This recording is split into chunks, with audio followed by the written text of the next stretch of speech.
Binigyan lang ng 15 araw ang mga diskaya para makapagpaliwanag kung papaano nakapasok ang kanilang mga luxury cars at kung nabayaran pa ang mga buwis para rito.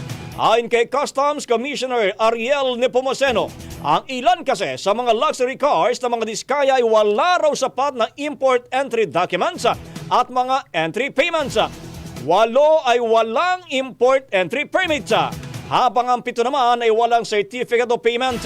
Samantala, iimbestigahan na rin ang 10 mga personnel ng Bureau of Customs para malaman kung papaano nakapasok ang mga naturang sasakyan ng mga diskaya. Bago ito, una nang sinabi ni Nepomuceno na maliban sa mga diskaya, iimbestigahan na rin nila ang mga luxury vehicles ng ilang mga opisyal ng Department of Public Works and Highways. Kabilang na rito ang mga nabulatlat na mga mamahaling sasakyan na mga engineers sa naging pagdinig ng Senado at Kamara.